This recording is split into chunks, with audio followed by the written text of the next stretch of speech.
सरकार जो किसानों को तारबंदी योजना पर अनुदान दे रही है, चलिए आज की वीडियो में जानते हैं कि उसका आप ऑनलाइन फॉर्म किस तरह से भर सकते हो। ऑनलाइन फॉर्म भरने के बाद आपको क्या करना है, ऑफलाइन फॉर्म अगर देना है तो कौन सा ऑफलाइन फॉर्म तैयार करना है, इसी के साथ क्या आपको ये तारबंदी योजना का फॉर्म भरना चाहिए या फिर नहीं। चलिए आज की वीडियो में कंप्लीट डिटेल में जानते हैं। वीडियो शुरू करने से पहले आप सभी से निवेदन है कि वीडियो को कंप्लीट जरूर देखें ताकि आप ये अच्छे से निर्णय कर पाएं कि आपको इस योजना में आवेदन करना चाहिए या फिर नहीं। हमेशा की तरह यूजफुल जानकारी दूंगा तो वीडियो को लाइक, शेयर और चैनल को सब्सक्राइब करना ना भूलें। चलिए शुरू करते हैं। खेतों की तारबंदी पर सब्सिडी का फॉर्म भरने के लिए सबसे पहले आपको ई-मित्र आईडी को लॉगिन कर लेना है। यहाँ पर यूटिलिटी सर्विस का चयन करना है। उसके बाद यहाँ पर सर्च करना है एग्रीकल्चर। जैसे यहाँ पर आप AGRI लिख के सर्च करेंगे, आपके सामने सबसे ऊपर यहाँ पर देखिए ये सर्विस आ जाएगी, कांटेदार तार की बाड़ लगाने पर सब्सिडी। आपको इस सर्विस का चुनाव करना है। अगर आप खेत की तारबंदी पर सब्सिडी चाहते हैं तो ये जो सर्विस दिखाई दे रही है इसका आपको चुनाव करना है। उसके बाद ओके करना है। ओके करने के बाद अगर इस तरह का इंटरफेस आए तो यहाँ पर सेंड एनीवे पे क्लिक कर देना है। यहाँ पर आपके सामने वेबसाइट ओपन हो जाएगी। अब यहाँ पर आपको जन आधार कार्ड नंबर दर्ज करने हैं। अगर जन आधार कार्ड नहीं है तो यहाँ पर आप भामाशाह को सिलेक्ट करके भामाशाह नंबर भी दर्ज कर सकते हैं, लेकिन सभी के पास आजकल जन आधार कार्ड है। अगर नहीं है तो आप डाउनलोड कर सकते हैं। उसके बाद जन आधार नंबर दर्ज करेंगे, सबमिट पे क्लिक करेंगे। जन आधार कार्ड में जितने भी सदस्य होंगे सभी सदस्य आ जाएंगे। जिस सदस्य के नाम से आप आवेदन करना चाहते हैं या फिर यूं कहें जिस सदस्य के नाम पर जमीन है उस सदस्य को यहाँ पर आप सिलेक्ट कर लीजिए। अब यहाँ पर सेंड OTP पे क्लिक करेंगे। आपके आधार कार्ड में जो भी मोबाइल नंबर और ईमेल आईडी रजिस्टर होगा उस पर OTP जाएगा। उसके बाद ओके करेंगे। ओके करने के बाद यहाँ पर वो OTP दर्ज करेंगे और वेरीफाई OTP पे क्लिक करेंगे। OTP को वेरीफाई करने के बाद यहाँ पर आपको बताया जाएगा कि कौन कौन इस तारबंदी योजना में अप्लाई कर सकता है। यहाँ पर जो पात्रता है वो सभी लिखी गई है, तो एक बार आप इनको पढ़ लीजिए। हिंदी में दी हुई है, कोई दिक्कत नहीं है। वैसे तारबंदी योजना के लिए कौन कौन पात्र है इस पर मैं पहले ही कंप्लीट वीडियो बना चुका हूँ, तो आप वीडियो भी देख सकते हैं। वैसे यहाँ पर इसमें कुछ और पॉइंट भी दिए हुए हैं, जैसे आपको वो पहले तारबंदी करनी होगी उसके बाद आपको पेमेंट मिलेगा, पहले आपको पेमेंट नहीं मिलेगा। इसी के साथ इलेक्ट्रिक वायर यानी कि करंट वाले तार अलाउ नहीं है, और जो तारबंदी आप करेंगे उसमें आप करंट नहीं छोड़ सकते। इसी के साथ यहाँ पर जब आपको अनुदान मिल जाएगा उसके बाद जो रख रखाव की जिम्मेदारी होगी वो भी किसान की होगी। तो इन सभी पात्रताओं को मद्देनजर रखते हुए आप ये फॉर्म भरें। तो पात्रताओं को आप एक बार जरूर पढ़ लें। उसके बाद यहाँ पर आपको चेकबॉक्स पे क्लिक करना है और नेक्स्ट पे क्लिक करना है। अब यहाँ पर बताया जा रहा है कि अगर आप लघु या सीमांत किसान की कैटेगरी में आते हो तो आपको ये कैटेगरी जन आधार कार्ड में पहले अपडेट करनी होगी ताकि आपको लागत का 60% अनुदान मिल सके। तो वो आप अपने हिसाब से देख लीजिए। उसके बाद यहाँ पर एड्रेस ऑटोमेटिक आ जाता है जन आधार कार्ड से, और जो आपका कंप्लीट एड्रेस है वो यहाँ पर आप दर्ज कर सकते हो। अगर एड्रेस में आपको कुछ भी सही नहीं लगता है तो यहाँ से आप सही कर सकते हो। उसके बाद किसान की यहाँ पर ऑटोमेटिक डिटेल आ चुकी है। उसके बाद जमीन कहाँ पर है जहाँ पर आपने तारबंदी की है या फिर करना चाहते हो वो यहाँ पर आप बताएंगे। तो ग्राम पंचायत कौन सी है, कौन से गाँव में आपकी जमीन है वो सिलेक्ट कर लेंगे।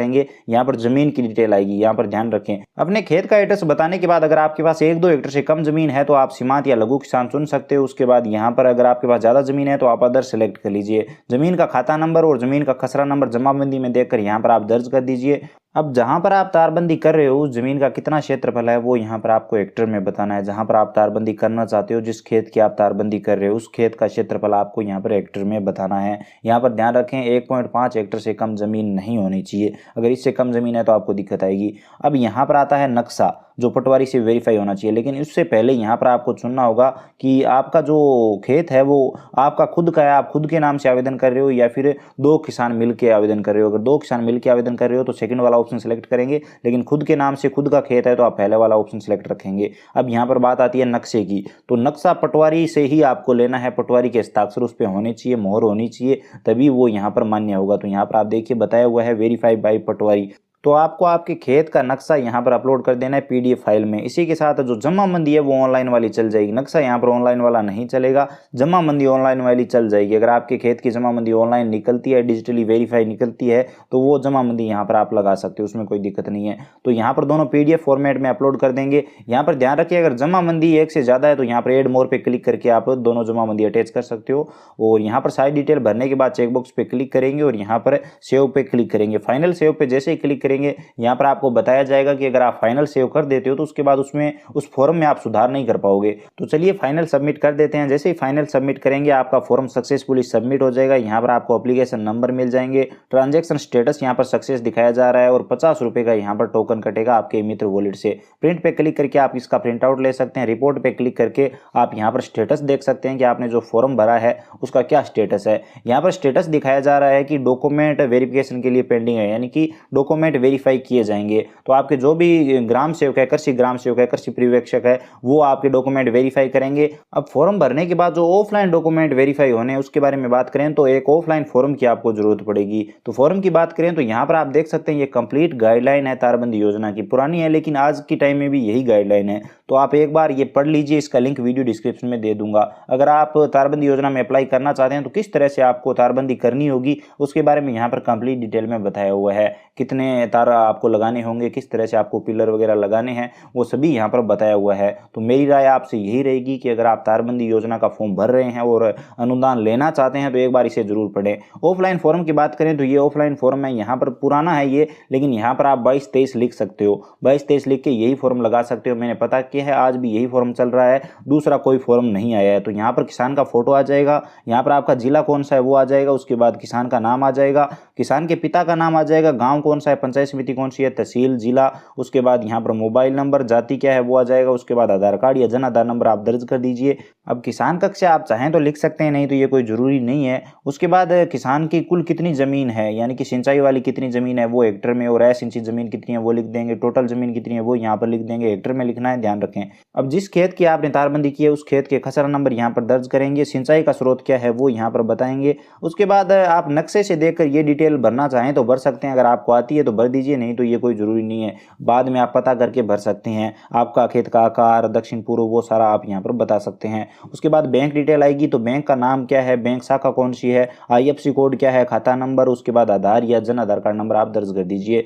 ये सभी डिटेल भरने के बाद यहाँ पर एक गवाह के हस्ताक्षर आ जाएंगे और नाम आ जाएगा, पता आ जाएगा गवाह का। उसके बाद किसान के हस्ताक्षर आ जाएंगे, किसान का नाम आ जाएगा और यहाँ पर आप मोबाइल नंबर दर्ज कर सकते हो। अब आता है शपथ पत्र, इसमें किसान का नाम, पिता का नाम, निवासी कहाँ का है, तहसील, जिला, उसके बाद यहाँ पर कुल कितनी जमीन है हेक्टर में वो यहाँ पर बताएंगे, सिंचित है, सिंचित बता देंगे। उसके बाद यहाँ पर ग्राम कौन सा है, खसरा संख्या क्या है जमीन की, उसके बाद किसान के हस्ताक्षर। अब आती है आवेदन पत्र की प्राप्ति रसीद। तो यहाँ पर आपको सबसे पहले किसान का नाम लिख देना है जिसके नाम से आवेदन किया है, पिता का नाम आ जाएगा, निवासी कहाँ के है वो यहाँ पर लिख देना है, जो पंजीयन आपको रजिस्ट्रेशन नंबर मिले हैं वो लिख देना है, दिनांक किस दिनांक को आपने आवेदन किया है वो लिख देना है, यहाँ पर उनके हस्ताक्षर आ जाएंगे जो भी जांच करता है। तो इस तरह से आपको ये कंप्लीट फॉर्म फिलअप करना है। तो ये आपका कंप्लीट फॉर्म हो जाएगा। इसी के साथ आपको बैंक डायरी की फोटो कॉपी अटैच करनी है और यहाँ पर ध्यान रखें bank account Jan Aadhaar card में जरूर अपडेट होना चाहिए। जिस किसान का आप फॉर्म भर रहे हो उस किसान के साथ जन आधार कार्ड में उसकी बैंक अकाउंट डिटेल अपडेट होनी चाहिए, ये आप पहले ही सुनिश्चित कर लें। और इसी के साथ आपको आधार कार्ड देना है, जन आधार कार्ड देना है, राशन कार्ड देना है,